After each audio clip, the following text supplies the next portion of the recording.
Hello friends, in today's video, let us learn about rights of HIV patients. First, we will look into the Indian Constitution to find the rights guaranteed for any HIV patient in India. So there are no specific rights available in constitutional rights exclusively for HIV patients.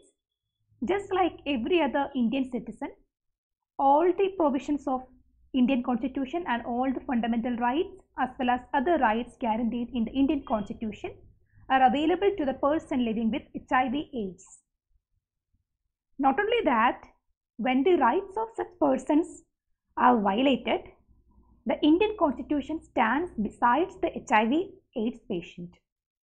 So always the Constitution is with the vulnerable section, and since HIV patients are often deprived of their rights and are discriminated in the society, they can make use of the provisions in Constitution to ensure their own rights. Now moving on to the legal rights available for HIV/AIDS patients. So the main act that is available in India for HIV/AIDS patient is HIV/AIDS Act enacted in 2017. And it has plenty of provisions for the HIV patients, and the act aims at preventing the spread of HIV/AIDS. There are plenty of provisions for the control of this disease. So you know HIV is a sexually transmitted disease, and due to the stigma relating this disease, HIV patients are often discriminated in the society. Hence, it is very important to protect the rights of HIV patients. HIV/AIDS Act is a major legal instrument that was adopted in India to ensure that HIV patients are treated equally. So this act tries to prevent and control the spread of HIV/AIDS, and it prohibits discrimination of HIV patients. It also provides for informed consent and confidentiality in matters relating to this disease. For example, if a person is needed to be checked for HIV, then his informed consent is to be taken. And if your test is final and your result is to be announced, this result of your HIV status is confidential. The doctor cannot put the status of your disease out without your consent. So very much secrecy and confidentiality is related to this disease, and HIV/AIDS Act ensures that this confidentiality is actually maintained in relation with this disease. Now this act safeguards the rights of HIV patients. So you know often HIV patients are deprived of their rights because of their disease and because of the stigma that is surrounding this disease.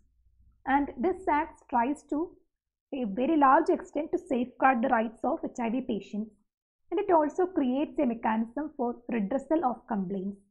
For example, if an HIV patient is denied entry into a public place, then he surely can complain under this act, and this act will give him some more power when it comes to his rights.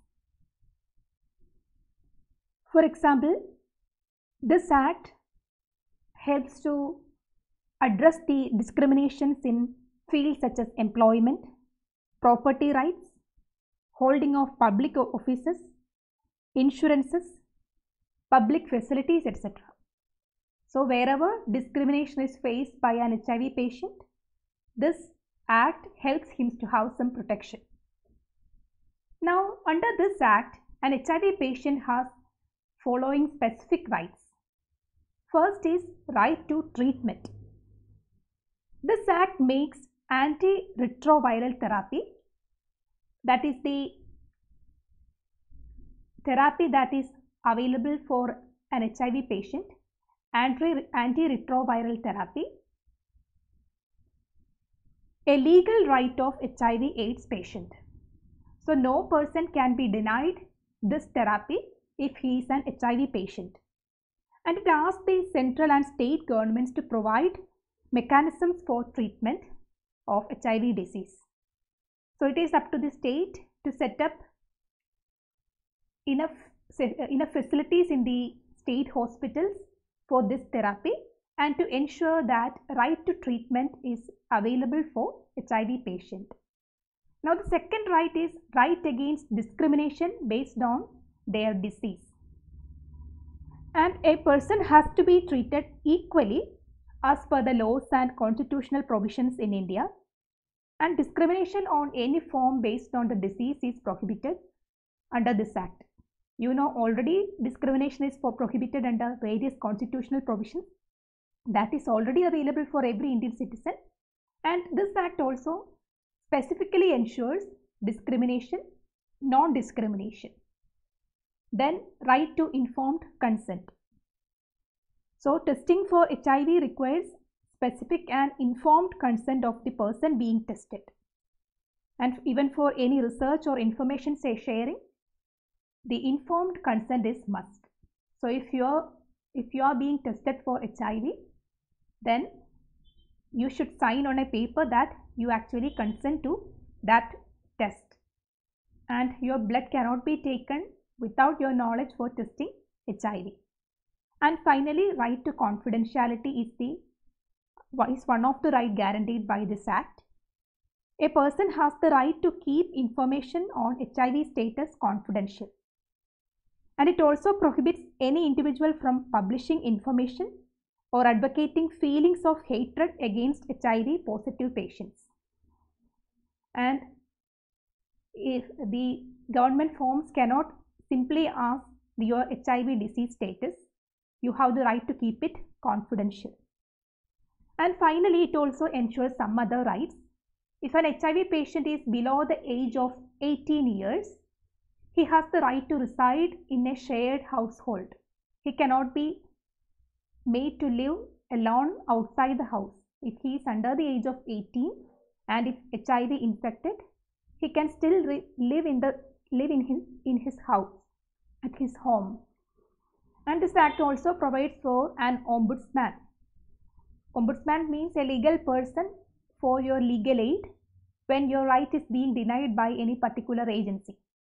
So this act provides for an ombudsman to be appointed by each state government to inquire into complaints related to the violation of the act. So there will be this ombudsman at the state level who will be ensuring that HIV patients are getting their rights and they are not being discriminated in the society. And finally, there is also one another act. This is a common act related to medical field, Indian Medical Council Act 1956, and there is also a provision related to HIV/AIDS in this act. There are plenty of provisions related to different diseases, and relating to HIV/AIDS, this act lays down the duties of a doctor, and the doctor must observe the right to confidentiality when it comes to treatment of HIV patients. And when we look into the international context, there are plenty of international laws to prohibit discrimination. Even though there are no specific laws for HIV patients, generally all the international covenants and laws that we have prohibits discrimination. For example, the first one is UDHR, the most renowned one. It prohibits discrimination of all forms. So even if it is a discrimination against HIV patients, UDHR prohibits that too. Then there are International Covenant on Civil and Political Right and International Covenant on Economic, Social and Cultural Right, and these two covenants are there. They also cover within their ambit non-discrimination of the people infected with HIV. So generally we have UDHR and then two covenants, one covenant on civil and political right and the second one on economic, social and cultural rights, and these two covenants also prevents discrimination of HIV patients. So that is about the rights of HIV patients available in the national as well as international context. I hope it is clear for you. Thank you.